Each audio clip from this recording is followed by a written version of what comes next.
ברוכים הבאים לערוץ הפודקאסט נדל"ן בשידור של צחי קווטינסקי ונדל"ן בקלות, המומחים בבניית פנסיה עצמית המבוססת השקעות נדל"ן. ערוץ הפודקאסט עוסק בנושאי השקעה שונים ובנושאים אקטואליים בנדל"ן בישראל. האזנה נעימה. ברוכים הבאים לעוד פודקאסט של צחי קווטינסקי ונדל"ן בקלות.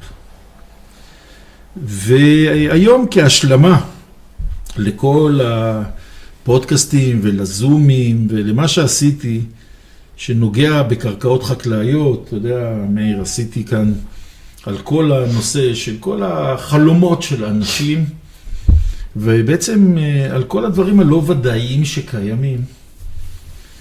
אני הזמנתי לפה את מאיר מלול, ומאיר מלול שהוא המנכ"ל והמייסד של צור השקעות. נכון. ואני ביקשתי ממנו, הכרנו בזכות קובי חיון, נכון. חבר שלנו. חבר לשבחו.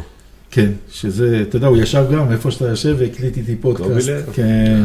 זהב קובי. אנחנו חברים טובים, זה איש להתייעץ איתו. והסיבה שהזמנתי אותך, ותודה רבה שבאת, זה לתת עוד פרספקטיבה על דרכים לעשות עסקאות או להצטרף לעסקאות, שלדעתי הציבור לא מבין, מאיר, שצריכים ללכת על דברים, נכון שיש בהם טיפה סיכון, זה טיפה יותר, יכול גם לתת יותר אם זה מצליח, אבל לצערנו ברוב המקרים או בהרבה מאוד מהמקרים זה לא קורה. זה לא קורה ואנשים נכווים, ואנחנו פשוט דרכך גם לדבר על מימון, בגלל שזה התחום התמחות שלך, וגם לדבר על ההזדמנויות ועל השיטה שאתם עובדים, שאני חושב שחשוב שיבינו אותה ויעשו אותה. אז בוא ככה, לפני שאנחנו צוללים ויש לנו כל כך הרבה על מה לדבר, בוא תספר קצת לאנשים מי זה מאיר מלול, ומשם אנחנו נזרום לתוך החומר שלנו. אוקיי, אז תודה רבה קודם כל על הבמה הזאת. מאוד מעריך אותך צחי, מאוד נהנה לשמוע אותך. לי קוראים מאיר מלול, אני יליד ראשון לציון. גדלתי בחולות ראשון, לא רחוק מהים, קניון הזהב, סופרלנד, מי שמכיר. וואלה. כן, מקום מאוד יפה, עיר יפה, עיר ראשון התפתחה בצורה מדהימה.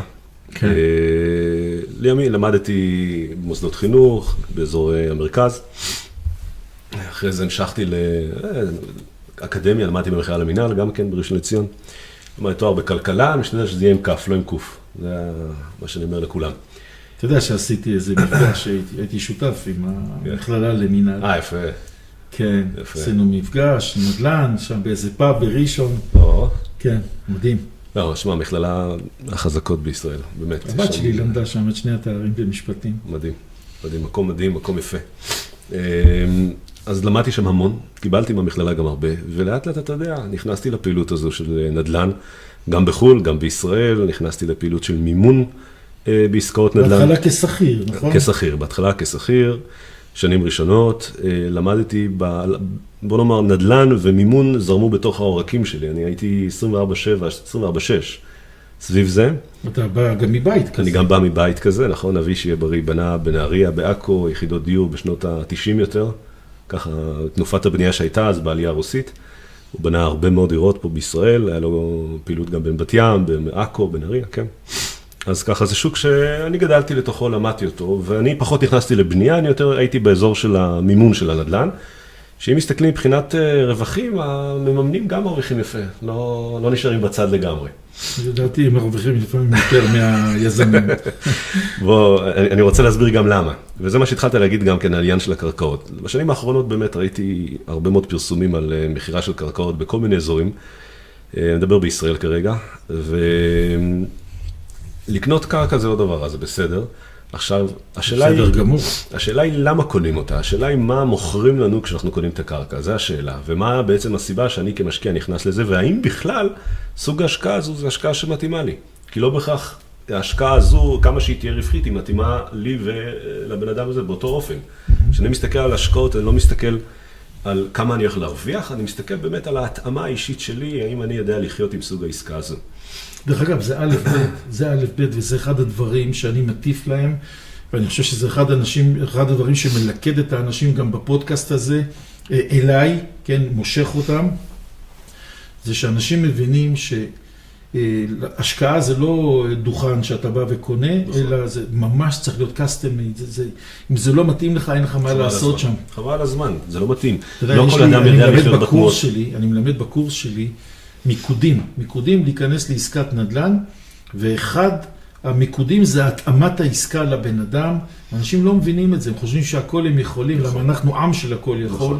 אמרת פה דבר מאוד חשוב והייתי צריך להדגיש אותו. נכון, אז יופי, מצוין. זה חשוב שאנשים ישמעו את זה, חשוב שאנשים לפני שהם עושים צעדים מסוימים בחיים, הם יבינו עוד נדבך כזה, עוד נקודה שהיא מאוד חשובה. אני לא הולך למה שהכי רווחי, אני הולך למה שנכון לי להיכנס עם הכסף שלי. אוקיי? ואם יש לי כסף ראשוני, אז הסיכון זה דבר חיובי, זה לא דבר שלילי.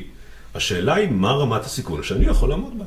אוקיי? וברגע שאני מסתכל... לא רק שאני יכול... נכונה לי, נכונה.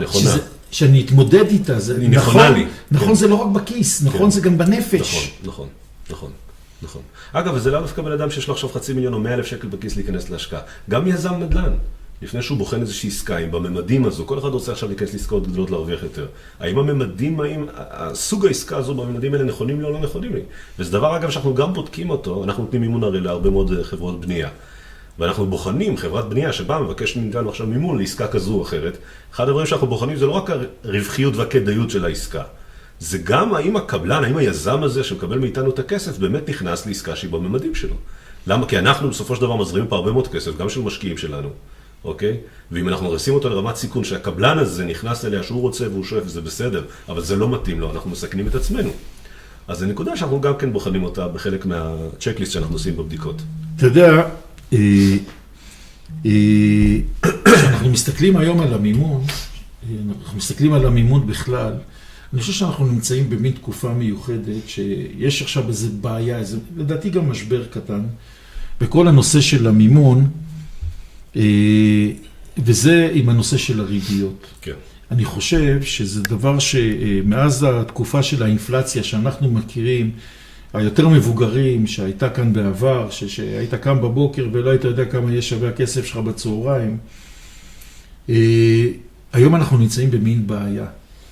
ומעניין אותי מהנקודת מבט שלך, איך היום משתנה השוק, איך היום משתנית ההסתכלות, אתה יודע מה, גם של היזמים וגם של המממנים, בראי הזה שאתה יודע, כולנו היינו שעננים, זה כאילו הכל היה בסדר, התרגלנו לריביות אפילו שליליות, ופתאום עכשיו זה משתולל לנו. כן, כן. זו שאלה טובה, אני לא נביא, אבל אני שומע ואני חי את השוק הזה, ריבית שעד לפני פחות משנה הייתה 0.1%, עלתה ל-3.75, וריבית הפריים גם כן בעלייה, 5.10, ריביות מטורפות. מטורף. ריביות מטורפות, ואנשים מרגישים את זה גם בכיס שלהם, זה משפיע, תראי. צריך להבין, בוא נחלק את זה לשתיים, בסדר? כשאנחנו מסתכלים על עליית ריבית, א', מאיפה היא עולה? יש פה עלייה מלאכותית. מה זאת אומרת מלאכותית? הריבית זה המחיר של הכסף, זה הגדרה לריבית. אוקיי, כשאתה שואל אותי מה זה ריבית, קודם כל, בוא נבין את זה. ריבית זה מחיר של כסף. זה אומר... תסביר לאנשים מה הכוונה, מה זה מחיר הכסף? מה זה מחיר הכסף? בפשטות, אם אני עכשיו רוצה לקנות, אני רוצה לקנות כוס, אז הכוס הזאת, המחיר של הכוס הזו, זה מחיר פחות או יותר שיש היצע וביקוש. ככל שיהיו יותר כוסות כאלה בעולם, הכוס הזאת תהיה יותר זולה. ככל לא רק, זה גם עניין של ביקוש. כן. אוקיי? אבל בדרך כלל, יהלומים זה דבר שהוא נדיר, זה דבר שקשה להשיג אותו, אז יש לו ביקוש מאוד גדול. אז השווי שלו, גם המחיר שלו עולה. אוקיי? זאת אומרת, איך מגדירים מחיר? בהתאם להיצע ולביקוש של המוצר. אם אני מסתכל על כסף, אני צריך להסתכל על רגע גם בעין של מוצר. כסף זה מוצר בסופו של דבר, שאתה ואני רוכשים אותו. אנחנו הולכים לבנק, רוכשים כסף בעלות מסוימת. מה העלות של הכסף? זה הריבית. נכון. עכשיו, אם המציאות הייתה שלא היה באמת הרבה כסף בשוק. זאת אומרת שהמחיר של הכסף היה עולה מכוח טבעי נקרא לזה, שאין הרבה כסף בשוק. זה כבר מציאות שהיא באמת מלחיצה הרבה מאוד גופים גדולים. נכון. מה שקרה כאן זה שהמחיר של הכסף הוא עלה באופן מלאכותי. זה אומר שהבנק בישראל וגם בעולם, זה בעצם שרשורים, מה שקרה בארצות הברית משפיע גם עליהם. הבנקים מעלים את המחיר של הריבית, וברגע שיש עלייה כזו של המחיר של הריבית, אז המוצר הזה עולה יקר, אני פחות עכשיו רוצה לרכוש ממנו, אני פחות רוצה לצרוך ממנו. כן, זה מה שאנחנו רואים במצב שקיים היום בשוק. נכון, אני פחות אקח הלוואות, אני פחות אשתמש בכסף, כי המחיר שלו עכשיו גבוה, אז אני עוצר. וזה בעצם גם הייתה המטרה, להקפיא את המחירים, אוקיי? לייצר איזושהי עצירה בכל הטירוף הזה שקרה פה. אני אישית מאמין שבטווח ארוך זה לא יכול להישאר ככה, כי כל החברות בישראל, בבנייה ויזמים והלוואות, ומרכזים מסחרים וטריפל וכל הדברים הגדולים בישראל שבנדל"ן, אני אדבר משוק לנדל"ן, חי לפי איזושהי ריבית מסוימת, ולהעלות את הריבית בבום אחד, זה לא דבר שאנשים יכולים לחיות אותו לאורך הרבה מאוד זמן, זה יכול לפגוע הרבה יותר אנחנו צריכים לזכור שאנחנו גם לא השחקנים היחידים. נכון. מי שנפגע בזה זה היבואנים, ומי שנפגע בזה זה עוד הרבה מאוד שהם לא יכולים, הסוחרים, כל האנשים, שאני אומר לך שאצלנו, בתחום שלנו, הנפגעים הכי גדולים זה לא אלה שהולכים לעשות עסקאות, זה אלה שכבר מחזיקים את העסקאות. נכון. שם המכה. אנשים לא התכוננו לזה. בוודאי, ואנחנו היום עכשיו נותנים גם מימון למרכזים מסחריים, שלמשל שם העניין של הריבית בא הרבה יותר לידי ביטוי, כי אתה בעצם מעמיס את השווי, מגדיר את השווי של המרכז הזה, בהתאם לאיזשהו היוון לתקופה של שנים מסוימות. זה עוד נושא בפני עצמו, זה פודקאסט בפני עצמו, רק להבין באמת את השווי של נכסים מסחריים. אז אנחנו מעריכים שם שהריבית לא תעלה. זאת אומרת, אנחנו היום רוכשים נכסים, בהערכה שהריבית לא תמשיך לגדול כמו שהיא גדלה, וההפך היא גם תקטן לפחות ממה שהיא היום. אנחנו שומעים שהמגמה היא לתת עוד העלה. נכון. בטווח הקצר אנחנו יום ראשון, אפילו מחר אמורה להיות העלאה נוספת, רוב הכלכלנים מדברים על עוד 4%. בטווח הקצר יהיו העלאות ובאמת הריבית תהיה גבוהה, אבל כשאתה קונה נכס ואתה מסתכל על 30 שנה קדימה, 25 שנה קדימה, אז שם אנחנו מעריכים בתוך החישובים שלנו שהריביות יקטנו, יחזרו אחורה. לאיזה רמה? עכשיו, אני מתכוון לריביות ברכישה של סוג הנכסים הזה. למה? כי הבנקים להערכתנו ייתנו גם בסוג עסקאות כאלו ריבית בחסר. זאת אומרת, אומנם הריבית תעלה בשוק אולי, אבל לסוג העסקאות האלה הבנקים ייתנו ריבית בחסר. למה שהבנקים, יש לו עלות של קניית הכסף? אבל יש כסף, זה לא שאין כסף. אתה אומר, הבנק ייתן מתוך המלאים שלו. נכון. הרי מה קורה בעצם? זה כמו כל סוחר. עכשיו יש עליית מחירים, גם את הסחורה הקיימת, הוא מעלה לה את המחירים כדי שהוא יוכל לקנות את הסחורה הבאה. נכון. אתה אומר שזה בעצם התופעה, וזה מה שאנחנו רואים עכשיו בהלוואות החוץ-בנקאיות, שבעצם הן לא תלויות בקנייה של הכסף, הרי הם גם פלח מאוד קטן, הם 2% בערך מהשוק, יש להם את הכספים שלהם, כן. יש להם את הכספים שלהם, למשל חברות ביטוח או כל מיני מגייסים, הם צריכים לעמוד בתנאים של מה שהם מחויבים, באג"חים שלהם, בכל מה שקשור, אבל יש להם כסף שלהם, הם יכולים לתת את זה בסכומים יותר נמוכים. נכון. לכן גם הפער בעצם בין הכספים שיושבים אצלם, שמתחייבו עליהם ריביות, לבין הפער של הכספים שהם ניתנו, זה פער שבטווח ארוך הם מרוויחים ממנו, זאת אומרת, עדיין הם מרוויחים ממנו. זה לא משחק שזה. אז ככה אני בכל אופן מעריך באופן אישי, וגם רוב הכלכלנים שיושבים אצלנו במשרד מעריכים ככה, ואנחנו בעזרת השם ממשיכים בפעילות. אז רגע, אבל לאיזה רמה לדעתכם זה ירד? עד איפה זה יגיע? זה לא ירד חזרה לימים שהיה לנו 0.1 והכל היה מאוד זול? תראה, אנחנו עכשיו בעצם מנסים למתן את השוק, אוקיי? למתן את כל עליות מחירים. מה שקרה זה שאם אנחנו מסתכלים 10 שנים אחורה, קצת יותר, כל מה שהיה אחרי 2008 בעולם, אז השוק בעצם הכניסו הרבה מאוד מזומנים בשביל להחיות את השוק, שהשוק התחיל לגדול. אז התחילו להכניס הרבה מאוד מזומנים, בעליות ריבית יותר נמוכות, בשביל שהשוק התחיל לגדול, ובאמת זה הצליח. זה הצליח, השוק גדל, השוק פרח, עכשיו צריכים להאט אותו, לעצור אותו. יגיעו לאיזושהי נקודת איזון, זה לא יהיה גבוה מדי, זה גם לא יהיה נמוך כמו שזה היה להערכתי, זה לא יהיה שמה. לטוב ולרע, כי אנשים שיש להם כספים בפקדונות, בראש עם הבנקים, אז באיזשהו מקום הם ירוויחו קצת יותר. האם באמת אתם רואים שמה שמקבלים היום על פקדונות זה באותו פרופורציה לעלייה?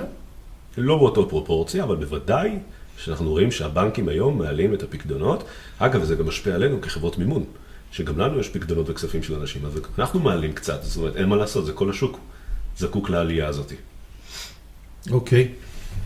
אז אם אנחנו מסתכלים בצורה הזאת, ואתה אומר שיש את העלייה ויש את הכל, בוא תתאר לי את המשק שלנו, בעוד 2-3. אתה יודע, הרי אנחנו היום, אחד הדברים שאני אומר למשקיעים, שואלים אותי אם להפסיק לקנות. הרי מה שקורה היום, לאנשים יש כסף. ואומרים, מה, אנחנו נקנה? קודם כל, אני אומר להם, אני מאמין שבלי קשר לזה המחירים ימשיכו לעלות, הרי אנחנו נמצאים בשוק נדל"ן מטורף ועם חוסר. נכון. יש לנו חוסר בלתי רגיל. אבל גם אם תרד הריבית, למעשה הריבית תרד גם למי שלקח אותה עכשיו, בגלל שרוב המשכנתאות זה לא ריבית קבועה, שאז אתה בעצם מוכל אותה, אבל אז אתה יכול לתקן. כן. אתה יכול לעשות מחזור. איך אתה רואה את המשק בעוד 2-3? עוד פעם, מיותר לציין, הנבואה... שוב, אז זהו, אני אומר, הנבואה היא לשוטים. אני לא נביא, אבל השוק נמדד, וכמו כל דבר בעולם, על ידי היצע וביקוש. ואני מסתכל על ההיצע ולביקוש בישראל. ישראל היא אחת מהמדינות שנמצאת בגידול אוכלוסייה מהגדולים ב-OECD, אני לא טועה. ומבחינת ההיצע של הקרקעות שיש לה, הוא היצע מאוד קטן. 90% מהקרקעות נמצאות עדיין בידיים של המדינה. אוקיי, עכשיו, המדינה לא משחררת קרקעות ברמה של הנה, קחו 20,000 יחידות קרקע. לא, המדינה משחררת את זה בצורה, המדינה רוצה להרוויח, רמ"י רוצה להרוויח. אז מה הם עושים? משחררים את זה בפיסות, בפרוסות. וכל פרוסה מוכרים אותה יותר יקר מהפרוסה שהייתה לפניה. וזה בעצם משפיע... כשאתה אומר שהמדינה רוצה להרוויח, סליחה, ואני בביקורת כאן מאוד קשה, ואתה יודע, אני מאוד מקווה, אני ביקשתי ממנכ"ל מינהל מקרקעי ישראל, פגשתי אותו בכנס, אני מאוד מקווה שהוא יבוא אליי לפודקאסט, אבל המדינה, היום הנדל"ן, זה אחד הכלים החזקים שלה בגיוס כסף. נכון. תזכור שהמדינה מוכרת לנו היום קרקעות, היא מרוויחה פעמיים. נכון. היא פעם מרוויחה מהמחירה של הקרקע, פעם שנייה מהמיסוי, שבעקבות המחירה, שזה אחד האבסורדים שקיימים בארץ, הרי היו צריכים לכלול, ואני כל הזמן אומר את זה, את המיסוי, את המס רכישה בתוך חלק מהמחיר, הרי אני קונה ממך משהו ואני גם משלם לך מס על זה שאני קונה, נכון, בכל אירוע אבל זה היום אחד הגורמים שנמצאים בידיים שלהם והם לא עושים את זה, הם לא תורמים לירידה, אז אתה אומר, המחירים יעלו. אני מאוד מקווה שאני בודה, אבל כן, ההיצע והביקוש כאן בישראל, הביקוש קשיח לחלוטין. זאת אומרת, היום אני יכול להסביר לה, אנחנו עשינו פרסום פעם על איזשהו פרויקט שגייסנו לו כסף, ובפרסום עשינו טעות מסוימת, אנשים חשבו שאנחנו מוכרים איזה שהן דירות. קיבלנו על מודעה אחת 400 טלפונים, על מודעה אחת קטנה שעשינו 400 טלפונים, שתבין את הביקוש על כל דירה היום שיוצאת החוצה לשוק. וזה היה טעות שלנו אפילו, רצינו רק, גייסנו כספים אז כן, יש ביקוש מאוד גדול, ההיצע קטן, אין אינטרס גם, וזה, תראה, כמה שיהיה לך גם אינטרס לבוא ולשפוך היצע לשוק, זה גם בעיה. כי אתה לא יכול לבוא ולשפוך ביום אחד טונות של דירות לשוק, בזמן שהבנקים עומדים במשכנתאות מסוימות, אתה תפגע גם בכלכלה, אתה נמצא פה באיזשהו פלונטר, זה לא פשוט. אז בשביל לפתור את הפלונטר הזה, יצטרכו לפתור אותו בסלמה, פרוסה אחרי פרוסה, דבר אחרי דבר. זה יכול להשפיע, אבל בביקוש לדירות שיש בישראל, ובהיצע שיש כאן, זה ישפיע בצורה לא כל כך חזקה. אז אנחנו מעריכים שהמחירים ימשיכו לעלות, אנחנו מעריכים שכדאי להמשיך לעשות עסקאות נדל"ן, ובמיוחד בארץ שלנו. איך אתה רואה את השוק המסחרי לעומת השוק הפרטי? הרי גם בשוק המסחרי, ואנחנו רואים את זה, הרי קרו שני דברים. קודם כל, הרבה מאוד מהציבור שפחד ונבהל בזמנו מהריביות, לא מריביות, סליחה, מהחוק דירה שלישית ומכל המיסוי, רצו לכיוון המסחרי והמשרדים. נבנים היקפים עצומים של משרדים. נכון. כבר אנחנו רחוקים מהקורונה, מהתקופה שהמשרדים כולם הלכו לעבוד מהבית, אלא אנשים חזרו לעבוד. אבל יש לנו, אתה מסתובב ואתה רואה היקפים עצומים של בניית משרדים, אתה גם פותח כל מדיה אפשרית. איך אתה רואה את השוק הזה? זה מעניין. כששאלתי כמה חברים טובים גם מבסר, על כל הבנייה שקורית עכשיו מסתובב ברמת גן, טונות של בניות, טונות של בנייה, בני ברק, רמת גן, גם בתל אביב עצמה גם כן. עכשיו בירושלים אישרו תוכנית לא בזמן, 1,000,000 מטר מרובע מסחרי, כבר התחילו כמה בנייה. הרי רק פה ממולנו, אנחנו נמצאים בבית הכרם, ממולנו, את כל הכניסה לעיר הולכים לבנות אלפי, מה זה אלפי? עשרות אלפי מטרים של מסחר. אנחנו רואים שבונים עכשיו בתלפיות מלא. כל היום, מול פה, על כביש בגין, עכשיו נבנים משרדים. יש היגיון? זה ימשיך לעלות ככה? כמה אנשים גם צריכים משרדים, זה גם שאלה. אז אני גם שאלתי את השאלה הזאת, וענו לי כמה חברים שחיים את השוק הזה עוד הרבה שנים. זה יותר חשיבה אסטרטגית למה שקורה בישראל.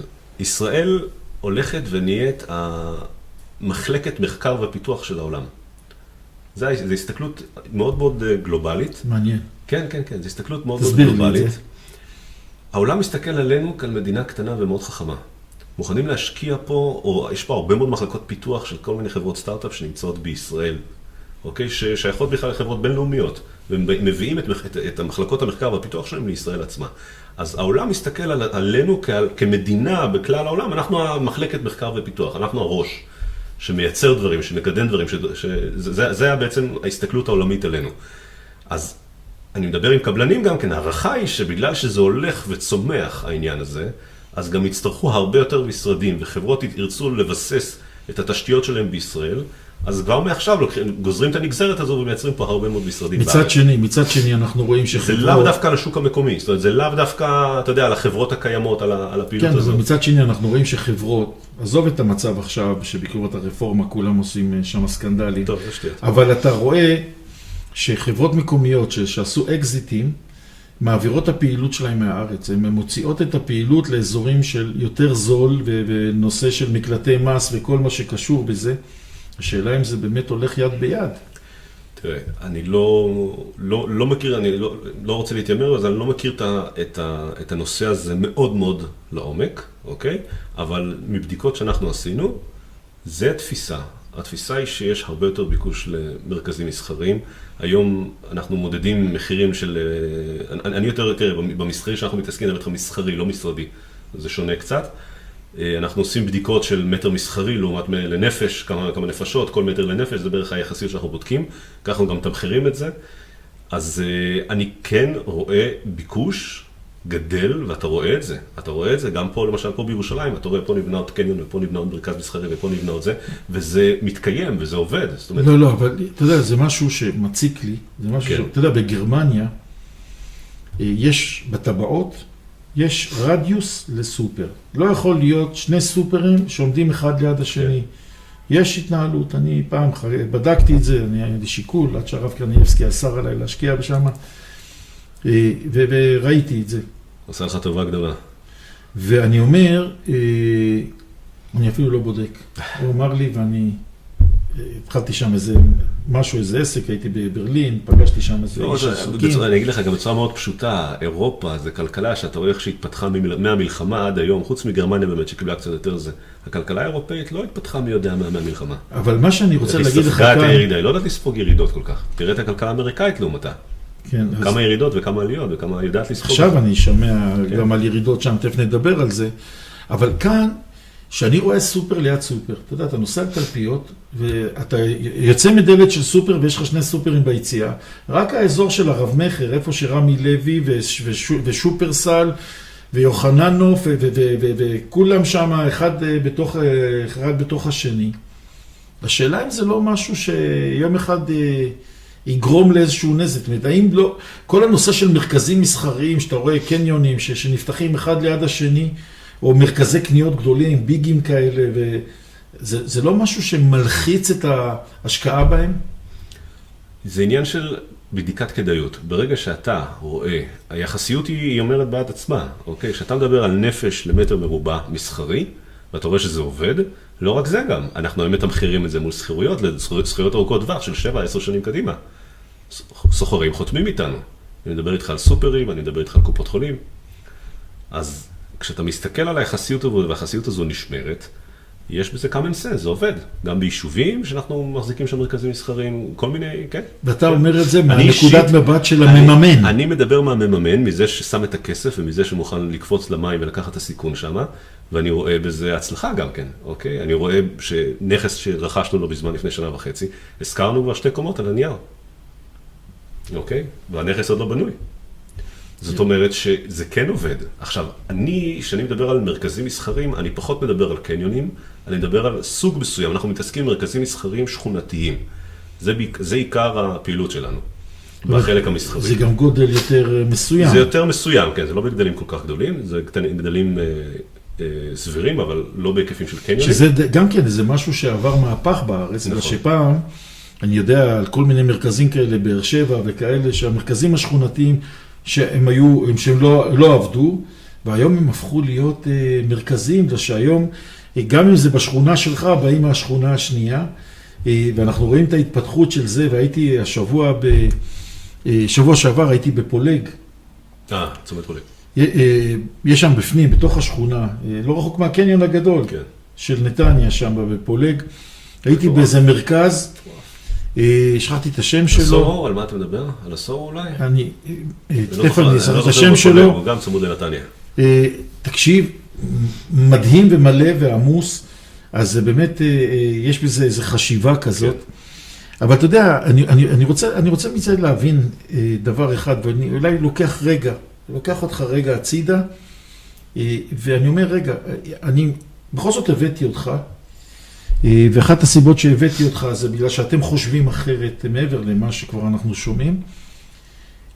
אתם עושים עסקאות מאיזה סוג? זאת אומרת, מה אתם שונים?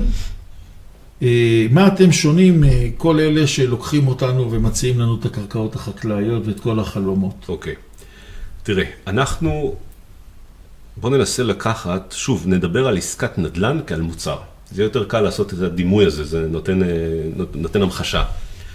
כשאנחנו מסתכלים על מוצר, נניח, ניקח את הכוס הזאת, אתה רואה דווקא, יש לך כוס יפה בבית, ניקח את הכוס הזו, והכוס הזו יצאה, היא בעצם קיבלה הזמנה מסין, אוקיי? התקבלה הזמנה בסין לייצר X כוסות, המפעל בסין ייצר את ההזמנה, מפעל בסין הוציא את ההזמנה למשאית, המשאית לקחה את הכוס עד לנמל, בנמל הכוס עלתה לאונייה, אוקיי? וכך בעצם היא עברה כמה וכמה שלבים. באונייה היא הייתה בנמל, היא הייתה בים, והיא שוב פעם הגיעה לנמל, שזה 3 אירועים, אוקיי? בנמל שוב היא הגיעה ויצאה. כן, ברור. לכל אירוע כזה יש שווי. הכוס הזו עברה הרבה מאוד שלבים בשווי של המחיר שלה. למה? כי כל אירוע כזה בעצם מגלם בתוכו את הסיכון שלו. כשהמוצר עוד לא נוצר, אז לך עכשיו תדע מה קורה. כשהמוצר נמצא בסין. סיכון ועלויות שהביאו אותו עד לשלב הזה. בדיוק, נכון. והעלות היא ייצור שלו גם. ברור, נכון, ברור. נכון. אז אם אני מסתכל ככה גם על נדל"ן כמוצר, אוקיי? אז יש לנו את הקרקע הגולמית. בסדר, מבחינתי קרקע זה דבר שגולמית זה קרקע שעדיין לא עובדה ברמה התכנונית. לא מדבר עכשיו... מה שכולם מכירים כקרקע חקלאית, או שצ"פ, או... נכון, קרקע חקלאית, קרקע ללא הגדרת ייעוד. ובעצם אנחנו לא מתעסקים עם סוג הקרקעות האלו, כי מבחינתי זה עדיין לא מוצר שאני מרגיש איתו בטוח, ואני מרגיש איתו ברור מבחינת הזמנים, מבחינת התכנון, אז אנחנו לא מתעסקים בזה. בעיקר בזמנים, נכון. קרקע כזו ברגע שהיא עברה שלבים מסוימים, אוקיי? והתחילה להתקדם לכיוון המוצר המוגמר, שמבחינתנו נקרא לזה הדירה, בסדר? שזה בעצם בן אדם שקונה את הדירה. או מבנה. לא, אני בכוונה רוצה להגיד דירה, כי אנחנו כלקוחות רגילים לרכוש דירה. זאת אומרת, בעבר הדירה הזו הייתה קרקע, לאט לאט היא עברה הרבה מאוד שלבים, ברמה המשפטית, ברמה התכנונית, אוקיי? עד שהפכה להיות דירה. כשקניתי את הדירה, קניתי את המוצר בעצם מהקימונאי. קניתי את הכוס הזאת ברמי לוי. אז בעצם קניתי אותה במחיר הכי יקר שלה, נקרא לזה. גם כשאני קונה את הדירה, אני קונה בעצם את ה... אבל היא כבר כוס, אבל היא כבר כוס, והיא כבר פה, ואני אפס, נקרא לזה ברמת הסיכון, אוקיי? לכן היה לי חשוב לעשות את המנעד הזה, לייצר פה איזושהי המחשה. עכשיו, כשאנחנו נכנסים לעסקאות נדל"ן, אנחנו מחפשים להיכנס לכוס בזמן שהיא נמצאת בים, בוא נקרא לזה ככה. אוקיי? זאת אומרת, המוצר הוא כבר קיים, הוא יצא מסין, והוא כרגע בדרך אלינו. אז אני בערך יכול מפה להתחיל לחמת את טווח הזמן שאני נמצא בו, להתחיל לחמת את הסיכון ברמה התכנונית, איפה אנחנו עומדים, יש תמונה כבר שנראית לעין. רק צריך עיניים מקצועיות מאוד בשביל לבחון אותה. זה לא עסקה שאין לה טאבה, זה כבר עסקה שנמצאת באזור של הטאבה. חשוב לי, וסליחה שאני רוצה שנשים על זה דגש. כן. אנשים, אתה יודע, גם שעשיתי את הפודקאסט עם חיים ברטו וגם הזמנתי אותו לזום, זה אחד הדברים שעלה משם. שבסוף, אם אנחנו לא מודעים לכל התהליך, אנחנו לא מבינים את המוצר, אתה קראת לזה מוצר וזה נכון, אנחנו לא יודעים, אתה יודע, לפעמים אנחנו רואים חומר גלם שאפשר לעשות מנהוגה, אבל הוא עדיין אין לו את התבנית ואין לו את התנור ואין לו את הדברים שאפשר לגרום, או אין לו את המטפיח או משהו, אין לך ודאות שזה קורה.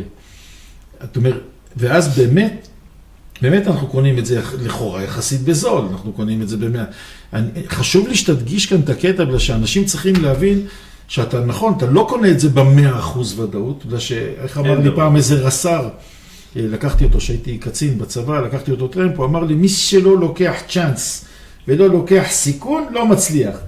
אתה אומר, אני מוכן לשלם מחיר לסיכון שירד, בגלל שאנחנו כבר יותר בדרך. אחד רס"רים גם אוהבים ודאות, צובעים הכל בלבן, אתה יודע. נכון. אז אני מוכן לשלם עוד טיפה פרמיה, נכון. ולהיות ודאות, בסוף אני יוצא יותר נזכר מזה, בגלל שזה קורה לי יותר בביטחון. נכון, נכון. אני רוצה שתסביר את זה. נכון, תראה, כשאנחנו מדברים על תקופת הזמן, שאנחנו נכנסים לעסקה, שהעסקה הזו נמצאת באזור ודאי יותר, אי אפשר להגיד ודאי לגמרי, זה לא נכון להגיד ודאי לגמרי. לא, ודאי לגמרי, אתה כבר קונה את זה במחיר מלא. אתה כבר קונה את זה במחיר מלא, ולכן גם חשוב להבהיר את זה בהשקעה, ככל שאתה תקנה משהו שהוא ודאי לגמרי, הוא יהיה לי יותר יקר, ככל שתקנה משהו בוודאות יותר נמוכה, הוא יהיה לי יותר זול. אסור לקנות משהו בוודאות נמוכה במחיר יקר, זה טעות. אוקיי? אבל נדבר ברמת ההיגיון. עכשיו, אז אנחנו מחפשים עסקאות שאנחנו מסוגלים לייצר לעצמנו איזושהי ודאות תכנונית, שהוודאות התכנונית נותנת גם טווח זמן מסוים. אוקיי? ואנחנו עם כל הכלים המקצועיים שיש לנו, בוחנים את העניין הזה. אז כלקוח שרוכש עכשיו, אנחנו נותנים מימון לעסקה, אנחנו נכנסים שותפים בעסקה הזו. עסקה לבנייה של פינוי-בינוי נניח. היה לנו עסקה עכשיו בבית שמש, עכשיו נתנו גם לעסקה בציונות פה בירושלים. רכשנו את העסקה, דוגמה, אתה יודע מה, ניתן דוגמה קלאסית. רכשנו את העסקה לפני שנה, קצת פחות משנה. בדקנו את העסקה, הערכנו שהיא קרובה מאוד לתב"ע. שאתה אומר רכשנו, כן. אתם קניתם את העסקה או שאתם נכנסתם כמממנים של העסקה? אנחנו נכנסנו כמממנים ורכשנו בעצם את הזכויות לרווח מהעסקה. אוקיי? זה בעצם, נקרא לזה ככה, בסדר? מצוין. אני מרגל על הלשון שלי, אני מרכשנו, אבל כן, זה מימון, אתה צודק. אנחנו צריכים להבהיר את זה. להבהיר את זה, אנחנו גייסנו כספים משקיעים שלנו, משקיעים חדשים שנכנסו, נתנו מימון בעסקה הזו בתמורה לזכויות מהרווח של העסקה. זה היה קצת לפני פחות משנה, אנחנו התחלנו עם העסקה, לאט לאט ראינו שהעסקה הולכת ומתקדמת, הזרמנו שם יותר כסף, ובאמת בסופו של דבר החלטנו שאנחנו מזרימים שם סכום גדול בעסקה, ביחס לערכות שלנו לטווחי הזמן שאנחנו יכולים לקבל. לפני פחות מחודש וחצי, הטאבע של העסקה הזו, אחרי 10 שנים, הטאבע הופקדה להתנגדויות. אוקיי? שזה בעצם שלב... אתה מדבר על הציונות? הציונות, כן, פחות מחודש, הטאבע הופקדה להתנגדויות. הציונות, למי שלא יודע, זה רחוב מעגלי כזה, נכון, בקריית יובל, במקום די מרכזי, שעד עכשיו הרחוב הזה היה, כל הצד השמאלי שלו היה מורכב מבניינים של 2 קומות, ושמע, חוקר שוק, חוץ מן ירושלמי, אבל תן לי קרדיט על חקר שוק, אבל לא, בלי קשר אני מכיר, למרות שכל מה שאני אומר לך שנסעתי שבוע שעבר לעשות ייעוץ ברחוב שטרן, כמעט התעלפתי, באתי לפגוש איזו אישה שהגיעה לארץ, הייתה אצל הבת שלה, אני נכנס לרחוב שטרן, ופתאום בצד שמאל אין לי בתים, הכל גדל, עד למטה. אתה יודע, זה עשה לי חצי דום לב כזה. אז אני אומר, אז רק שתדעו מה אנחנו מדברים, בצד אחד היה שיכונים, צד אחד זה הבתים. בנייה ישנה של רסקו, זה בנייה של בתים מאוד מאוד רחבים. זה לא הדירות שאנחנו מכירים של הבניינים של 16 דירות. בתים מאוד רחבים שם, אז גם הטאבע שם הייתה מאוד מורכבת. כי רצו לשמור על הייחודיות, רצו לייצר... היו שם לא מעט דירות גם של עמידר, לדעתי. גם עמידר, נכון. טוב, עמידר רכשה בעצם, היא הבעלים שם. כן. נכון. אז בכל מקרה, איפה הייתי? אני ככה ניגע... אז זו עסקה למשל שנכנסנו אליה, בהערכה שהעסקה מאוד מאוד קרובה לטאבע, טווח זמן מוערך של 5 שנים בממוצע למימוש, אז הערכנו שזה הזמן להיכנס לעסקה הזו, ואכן באמת לפני פחות מחודש וחצי, העסקה הזו הופקדה להתנגדויות. כאשר אנחנו מעריכים שהיא תעבור את ההתנגדויות ותתחיל את היתר שלה. אז זה למשל סוג העסקאות שאנחנו נכנסנו אליהן, זה עסקה של פינוי-בינוי, יש לנו גם תמ"אות שנתנו מימון, גם עסקאות של תמ"א 38-2, שזה בעצם לא חיזוק של המבנה. אתם מאמינים ואתם עובדים גם בתמ"א 1? בתמ"א 1 היום פחות. גם יש פחות עסקאות. יש גם פחות עסקאות כבר, או עסקאות כבר יצאו לתחילת בנייה, אבל תלוי באיזה אזורים. תלוי מאוד באיזה אזורים. אתן לך דוגמה על עסקה שעשינו תמ"א 38-1 בבית וגן, היא נבנית ברגעים אלו, ברחוב בית וגן 115 בירושלים. העסקה, אז אנחנו פחות נכנסנו לתמ"א מסיבה מאוד פשוטה. העלות של תמ"א היא עלות די מוגדרת לכל סוג העסקאות. העניין הוא זה הכנסה. עכשיו, אתה תכניס, ככל שאתה תהיה באזור של סוציו-אקונומי ברמה גבוהה, אז המחיר למטר יהיה גבוה יותר וכו'. אז כמעט ולא מצאנו עסקאות של תמ"א באזורים כאלה, ונפלה לידינו עסקה בבית וגן בירושלים, שזה נחשבת לשכונה מבחינת העלות למטר, מחיר גבוה שנמכר שם. אז הערכנו ששם יהיה כדאי באמת להיכנס להשקעה, כי העלות היא אותה עלות, אבל ההכנסה תהיה הכנסה יותר גבוהה, ובאמת זה מה ש... איך באמת השפיע עליכם? אתה יודע, יש עכשיו אנשים מציגים את זה כהורדת מחירים, אין ירידת מחירים, אלא יש תיקונים של כאלה, אתה יודע, בגלל שהרבה מאוד יזמים הרגישו שהשוק רץ אליהם ורץ קדימה, העלו את המחירים ועכשיו הם חייבים לתקן. איך זה באמת השפיע עליכם? דווקא אנחנו ראינו שם עלייה במחירים, זאת אומרת, ראינו שם עלייה במחירים של הדירות. אני רוצה שתצעק את זה, בגלל שאנשים לא מבינים. אנשים רואים את זה, אנשים רואים ערוץ 12, רואים את תוכנית חיסכון. מה שאתה רואה שם, כבר הכלכלה בישראל נגמר, לא? כל היום מראים לנו שיש ירידת מחירים, כל היום מראים שיש. בעיה בשוויץ, תחפש חשבונות בשוויץ, לא? לא ככה? אתה יודע, אני סיפרתי גם, לקחתי קבלן, אני אספר אחר כך מי זה, אבל קבלן מוביל מאוד בירושלים. נסעתי איזה יום שישי לאיזה מפגש, אבא שלי שייך לאיזה קבוצה שהם עושים טיש, מה שנקרא, ביום שישי. ושאלתי אותו, אמרתי לו, יש לנו הזדמנות, אתה נוסע איתי, בוא נדבר קצת על המחירים, והוא מובילים בירושלים. וזה חד משמעי, הוא אמר, אנחנו הרי מחליטים את המחירים. ובסוף אנחנו חשבנו שהמחירים ירוצו קדימה, הרי הגענו פה למצבים שאנשים, שאמרת להם בוא תמכור לנו דירה, אמרו אני לא אמכור, עדיף לי לא למכור, אני אמכור לך את זה במחיר של מה שאני חושב שאני אמכור את זה עוד שנתיים. אז עכשיו לא היה להם ברירה, בגלל שזה נעצר, אז הם היו חייבים קצת לנער אבק מהכתפיים, אין ירידת מחירים. לא, זה לא ירידת מחירים, זה קיפאון מלאכותי. זה ההגדרה שאני, הסברתי את זה כבר לכמה לקוחות שאלו אותי. זה קיפאון מלאכותי, זה עלייה של ריבית באופן יזום. זה כמו שבנק ישראל מתערב להקטין את המחיר של הדולר. בסדר? זה בעצם, זה יושב על אותו מקום. זה לא באמת שיש היצע וביקוש השתנה, אלא התערבות פה מלאכותית להקטנה, לשינוי מסוים, לייצר איזושהי מגמה בטווח הקצר. זה לא משהו שבטווח הארוך באמת יכול להשפיע. תגיד לי משהו, זה מסקרן אותי, אתה יודע, לא דיברנו על זה, למרות שנפגשנו כבר כמה פעמים. יש היום הרבה חברות שמגייסות כספים, אנחנו מכירים את כל ההדסטארטים האלה, ויש, קמו כל מיני קרנות, וגם ראיינתי פה הרי אצלי את ביט בנק וטריה וכאלה.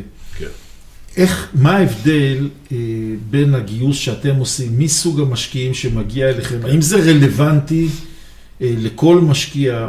איך זה עובד? אוקיי. אז תראה, אני רוצה, אמרת פה כמה שמות של חברות, חשוב לי לתת פה איזשהו בידול מסוים.